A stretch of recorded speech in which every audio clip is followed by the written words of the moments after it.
Funny, because none of the apostolic church fathers use Ezekiel 16:7 that way. First off, barely any of the church fathers even referenced or made commentaries on Ezekiel 16:7. St. Jerome is the only one to really reference it. And he uses it in the context to describe a woman who's ready to study, more specifically study marriage and participate in marriage. He starts the letter addressing a specific woman, and he says that she should wait until she becomes a little bit older. And he emphasizes her wisdom, her mental state.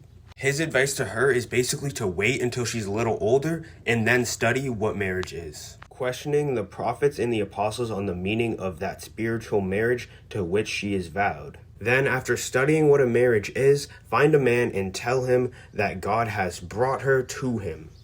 With love's arrow, let her say to her beloved, the king hath brought me into his chamber. It ends the letter quoting the part of Ezekiel 16 where it talks about waiting for the full development of their breast to consummate the marriage. Unless they smite and wound her, take away from her the veil of her chastity, and leave her naked in her blood. Nay, rather when one knocketh at her door, let her say, I am a wall, and my breasts are like towers. That's really the only letter I could find from church fathers about Ezekiel 16 verse 7, and it was written around 400 AD. But it's weird, from the way that you talk, you act like these church fathers promoted and defended child marriage as much as you do. They didn't. You can't show me a consistent view from church fathers that defended child marriage as much as you and the modern day Muhammad followers. The church fathers were concerned about establishing the church and church doctrine, rather than working out a black and white law. And that could be because the New Testament teaches virtue ethics rather than that black and white law. Theology taught in the New Testament isn't one that teaches you what to do and what not to do to get to heaven, but rather it teaches us how to be virtuous, how to imitate Christ, and how to show the results of our salvation. Now, this is where the Muslim always imposes their own worldview onto the Bible to justify and cope with the fact that Muhammad married a 6-year-old and consummated the marriage when she was 9.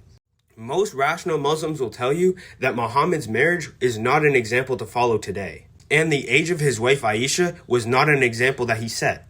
But others will flat out defend it, die on the hill that there was nothing wrong with it, and apply this to modern times. And then they'll point to Christians who are calling them out and say, oh, nowhere in the Bible does it condemn what Muhammad did. Church fathers wouldn't have condemned Muhammad.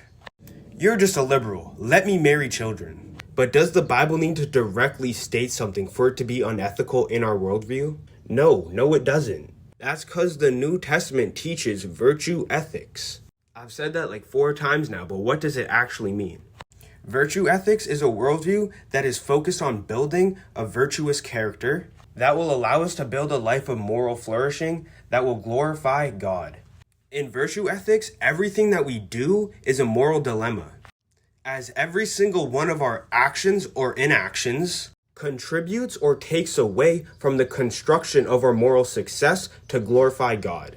Paul writes in 1 Corinthians 10:31, whether therefore ye eat or drink, or whatsoever ye do, do all to the glory of God. As Christians, we're not supposed to see our actions as following a law, doing what's good, just to avoid damnation like other faiths, but rather a way to live out our salvation. All the good we do is the work of the Spirit.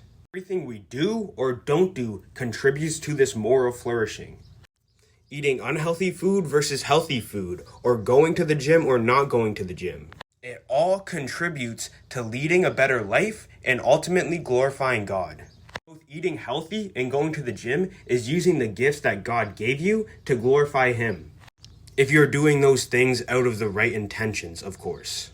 As I said before, the Christian life isn't about doing the right actions, but rather flourishing in life to glorify God and live out our salvation. When I say flourishing, I don't mean monetary success. This isn't a prosperity gospel, but rather I mean a life of love.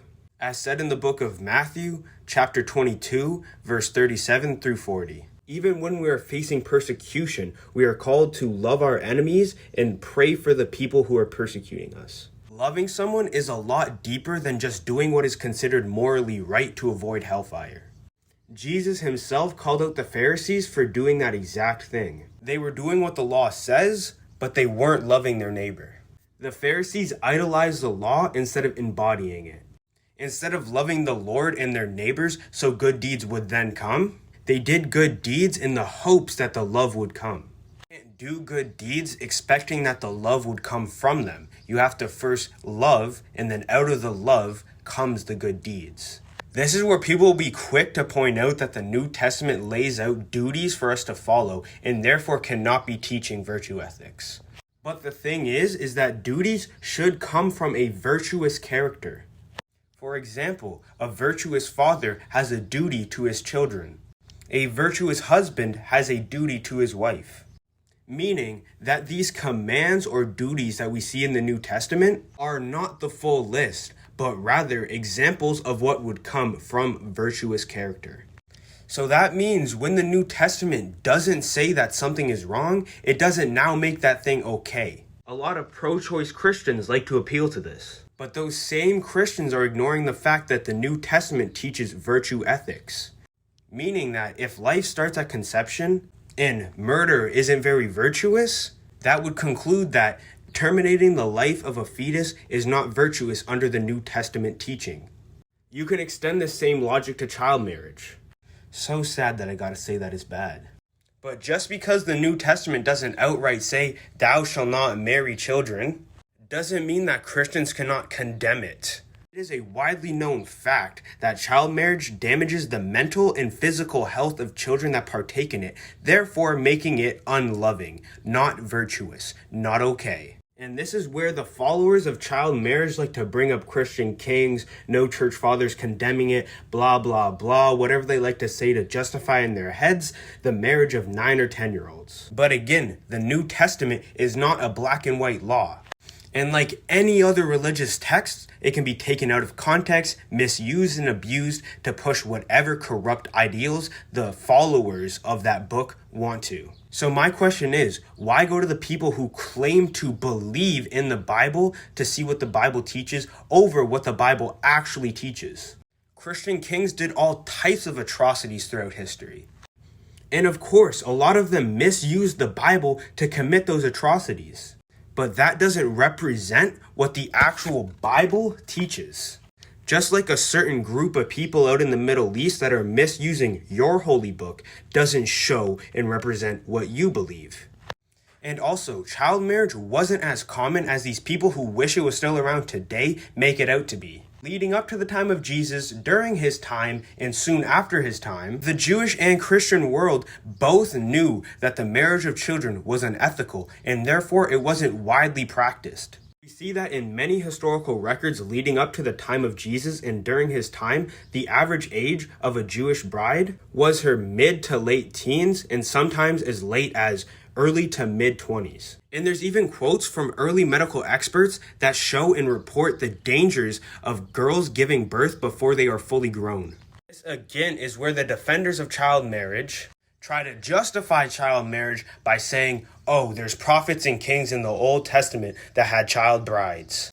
Therefore, it's morally permissible. This is just a bad argument, as the Bible itself says that every man is a sinner, and that God uses the prophets and kings despite their wickedness for good.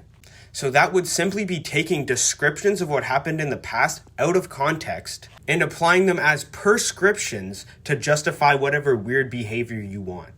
The New Testament gives us many virtues for us to follow to lead a Christian life, and if you follow them correctly, you would see that climbing on top of a 9-year-old is not virtuous. Sorry, I know I'm such a bad guy for saying that, just hate me. The virtue ethics taught in the New Testament is also a reason why Christians have always been at the forefront of moral development in society. Through the sciences, psychology fields, sociology fields, Christians have always been pushing society forward to better understand the world, the body, and the mind, to better love each other and represent Jesus to the best ability that we can.